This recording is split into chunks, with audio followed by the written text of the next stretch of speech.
자, 그래서 그러한 미래 사회를 대비해서 우리 아이들이 초등학교 때부터 국영수 사과를, 그다음에 예체능, 국영수 사과와 예체능에 대해서 간단하게만 팁을 드리자면, 첫째 국어에 있어서 토론과 글쓰기 능력이 굉장히 중요해집니다. 왜냐하면 미래 사회에 한 5년 후부터 본격적으로 대학 입시하고 그 회사 입사해서 면접 능력이 가장 중요해질 겁니다. 어쩌면은요, 면접을 보다가 20분 시간을 주고 글쓰기를 시킬 가능성도 있습니다. 왜냐하면 글쓰기가 전략기획 능력이기 때문에 그래요. 두뇌에선 그렇게 연결이 되기 때문에 그렇습니다. 굉장히 판단하기 쉬운 거예요. 그냥 네 생각을 한번 써봐, 이거죠. 대화하다가. 이거 두 개가 동시에 테스트할 가능성이 있다. 자, 영어. 뉘앙스와 문화입니다. 문화 다양성. 그러니까 무슨 얘기냐면은 문맥상에서 뉘앙스가 굉장히 중요해지는데, 지금의 이 뉘앙스가 뭐냐면, 영어 사전을 찾아보면은 뭐 그냥 어떤 단어가 있다 그러면은 이 단어에 1번에 흐르다가 뜻이 있고 2, 3, 4, 5, 6, 7, 8, 9, 10까지 이렇게 단어가 쭉 있어요. 영어 사전을 찾아보면. 근데 중요한 건 뭐냐면은 이 단어가 왜 이 10가지 뜻을 갖게 되었는가에 대한 사고력이 중요해지는 겁니다. 미래사회. 왜 이 단어가 이 문장에서는 이런 뜻이고 왜 이 단어가 이 문장에서는 이런 뜻인가, 이 문제예요. 지금 수능 영어 지문이 어떤 식으로 출제되고 있냐면 1번, 2번을 잘 안 씁니다. 영어 사전을 찾았을 때 2번, 3, 4, 5, 6, 7에 있는 뜻이 되도록 문장을 골라요. 출제위원들이. 왜 그럴까요? 왜? 바로 컨텍스트, 맥락 능력을 파악하는 겁니다. 얘가 그 단어가 문화적인 맥락, 그 다음에 그 단어의 뉘앙스에 대해서 잘 알고 있는가 없는가를 파악하려고 하는 거예요. 그런데 여기서 굉장히 중요한 거, 바로 한자입니다.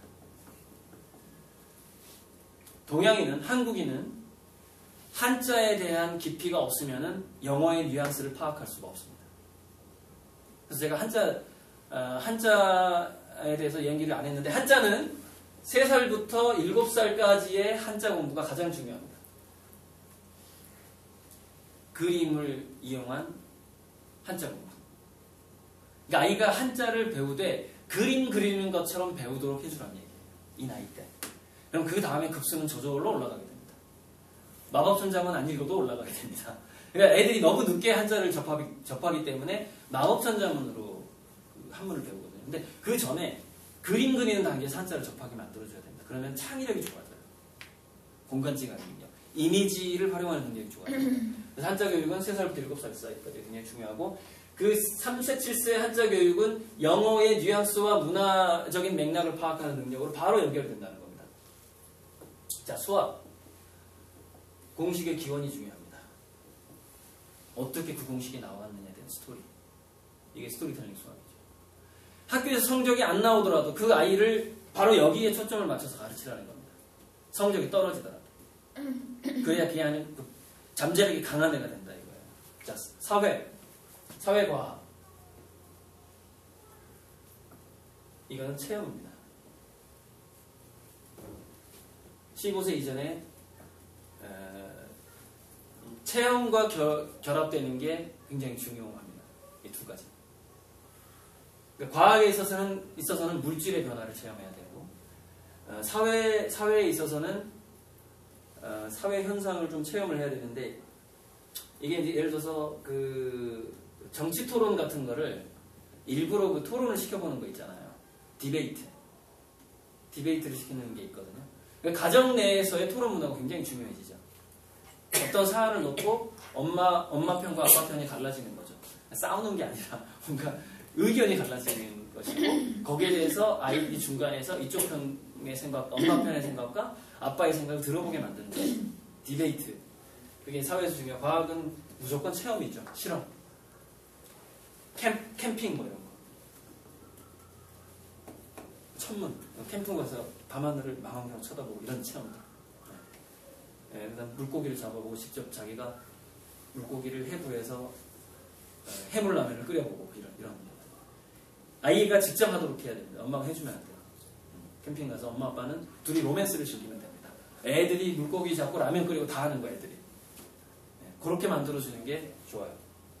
자, 예체능은요 노벨상 수상자들 연구한 게 있어요. 노벨 수상자들 연구해봤더니 일반인들의 예체능 능력이 6점에서 7점이고 김연아라든가 또는 뭐 정명훈이라든가 이런 어떤 음악과 체육인과 미술, 피카소 이런 사람들이 예체능 능력이 약 9.5점이라면 95점이라면 노벨상 수상자들이 90점이 나옵니다. 무슨 얘기냐면은 예체능이라는 것은 두뇌에서 어떤 능력을 가장 발달시키냐면은 이미지 사고력인데 이미지 사고력이라는 것은 통합 능력입니다. 통합 능력. 갑자기 영감을 떠오르게 만드는 능력이에요. 그걸 이연 현상이라고 하는데 창의성에서 굉장히 중요한 겁니다.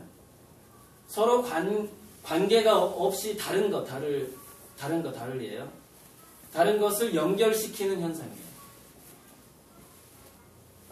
사과가 떨어지는 걸 보고 만유 인력을 생각해내는 현상. 그게 이연 현상입니다. 물론 그 분야의 기초적인 지식이 필요하지만 결정적으로 마지막에 이연 현상을 떠올리는 아이들의 어린 시절은 뭐였다? 과학 체험하고 예체능 체험이 엄청나게 많았다 이겁니다. 아인슈타인 같은 경우는 바이올린의 대가였어요. 바이올린 엄청 배웠거든요. 연구하다가 지루하면 막 바이올린 키고 예체능이 항상 함께합니다. 뭐 하나가 있어야 돼요. 그게 그림이 됐든 음악 악기 연주가 됐든 운동이 됐든 뭐 태권도나 쿵푸 뭐 이런 거 다 괜찮습니다. 무용도 괜찮아요. 하지만 그렇게 예체능 중에 한 가지의 장기를 갖지 않고서는 훌륭한 연구자가 될 수 없다 이거예요. 창조성을 발휘할 수 없다 이겁니다. 그래서 초등학교 때 그것이 기타가 됐든 뭐가 됐든 한 가지 예체능을 들려주는 것이 영어 수학에서 성적이 높은 것보다 더 중요하다 이거예요. 그래서 초등학교 때 가장 중요한 건 저는 그래서 여기서 결론을 내보면 뭐냐면 예체능, 캠핑과 같은 체험, 한자입니다. 이거 세 가지. 왜? 국영수 중학교 가서 하면 돼요. 중학교 가서. 얼마든지 할 수 있어요. 제가 처음에 쓴 책이 정적꼴찌 서울대 가다라는 책이에요. 고1 때까지 꼴찌했었습니다. 근데 저는 반면에 이 체험이 많았어요. 예체능, 시골에 살았으니까. 그리고 미술부에서 계속해서. 예체능하고 시골에 살았기 때문에 농사 체험을 했습니다. 어렸을 때. 그 다음에 한자 문화에 있었어요. 왜냐면 우리 동네에는 초등학교가 없었고 서당만 있었어요. 서당. 주변에 훈장님이 왔다 갔다 했거든요. 시골에. 이거 세 가지를 공교롭게 제가 다 어렸을 때 체험을 한 거예요. 근데 성적은 안 좋았습니다. 중학교 때까지. 놀기를 좋아했고. 근데 제가 영어 사전을 외우기 시작하자 영어 단어의 뉘앙스 같은 게 너무 잘 들어오는 거예요. 이게. 이해가 너무 잘 되는 거죠. 순식간에 성적이 올라가더라고요. 물론 이제 뭐 제가 IQ가 좋을 수도 있는데 근데 저는 중학교 때 IQ가 108이 나왔어요. 108 IQ가. 중학교 때. 아주 좋은 편은 아닙니다. 하지만 이렇게 그 연결짓는 능력이 좋았기 때문에 단기간에 성적을 올린다는 거죠. 그러니까 중학교 3학년 겨울방학 때 그 아이가 이런 기초적인 능력과 동기부여 능력만 가지고 있으면 중학교 3학년 겨울방학 한 3개월에서 6개월 사이에 3학년 2학기 사이에 그 이전의 모든 단계를 마스터할 수 있습니다. 인간은 15세가 되면 두뇌가 완성이 되기 때문에 그래요. 15세가 되기 전에 두뇌가 어느 1차적으로 완성되기 전에 그 아이가 아까 그렸던 이거 이 잠재력보다는 성적에 엄마가 투자해버리잖아요. 보나마나 실업자 됩니다. 포텐셜이 약해집니다. 잠재력과 무의식의 힘 여기 약해집니다. 초등학교 때는 예체능, 야외 체험, 한자 이거 세 가지만 잘 만들어주시면 됩니다. 초등학교 때 아이들이 로맨스를 강하게 키우려면은 대학교 제도가 초등학교로 내려가야 돼요. 그래서 자기가 좋아하는 분야에서 60개 과목 중에서 자기가 좋아하는 거 5개만 골라서 공부할 수 있어야 되거든요. 그러면 자기 예체능 분야에서 만들기, 그리기, 체육에서 뭐 체조, 음악 하나, 그리고 국영수 사과 중에서 국어 수학 그냥 빼고 뭐 자연, 과학 중에서 하나, 이렇게 초등학교 때 열심히 배우고서 졸업하는 애도 있어야 된다는 거예요. 물론 이제 대학교 가면 전필 과목이 있잖아요. 네. 국어 사회는 약간 해줘야죠, 그죠? 도덕성을, 윤리와 사회성을 길러줘야 되니까. 초등학교 때 그렇게 우리 공교육의 커리큘럼이 바뀐다면은 우리나라에서 잠재력과 창의력이 큰 아이들이 굉장히 많이 나올 거예요. 동기부여 능력이 강해지니까, 로맨스가 강해지니까. 그런데 몇몇 대안학교 말고는 시도할 수조차 없습니다. 첫째 예산이 없고 둘째 교사가 없습니다. 그걸 이끌어간다. 교대 교육대학하고 4대 시스템이 그렇게 되지를 못하고, 그래서 외부 교사를 영입하려고 해도 교육단체에서 반대합니다. 그래서 굉장히 좋은 대안학교는 또 특성이 있어요. 좋은 대안학교 특성이 뭐냐면 비싸요. 입학금이 1,000만 원 막 이래요. 그 과천에 있다가 저기 안양 쪽인가 옮긴 발도르프 학교가 있거든요. 학생 1인당 입학금이 800만 원인가 1,000만 원인가 합니다. 애를 2명 입학시키려면 2,000만 원이 있어요. 그 다음에 굉장히 좋은 기숙형 대안학교 있잖아요. 한 학기에 한 500씩 들어가요. 예고 있죠, 예고. 경기예고가 싸서 경기예고는 일반 예고처럼 보조가 많이 된대. 국립예고가 있는데 사립예고 있잖아요. 사립예고 한 학기에 300만 원 들어갑니다. 학비가. 보통 엄마 아빠가 보낼 수가 없어요. 뭔가 특성을 살리려고 해도. 그래서 우리가 초등학교 때 그 아이의 두뇌 엔진을 만들어주고 잠재력을 만들어주는 게 굉장히 중요합니다. 그러니까 초등학교 때 그걸 만들어주지 못하면 중고등학교 때 내가 엄마 아빠가 그걸 극복하고 싶어. 돈이 너무 많이 들어갑니다. 돈이. 사교육비하고 이런 것들이. 좋은 학교에 내가 초등학교 때 제대로 못 길렀는데 중고등학교 때 얘를 바꿔주고 싶어. 좋은 멘토를 만나게 해주고 싶어. 중고등학교 때 좋은 멘토를 만나면 두뇌가 바뀝니다. 분명히. 20살 때까지 유연하니까. 그런데 기회가 별로 없고 돈이 너무 많이 든다는 거예요.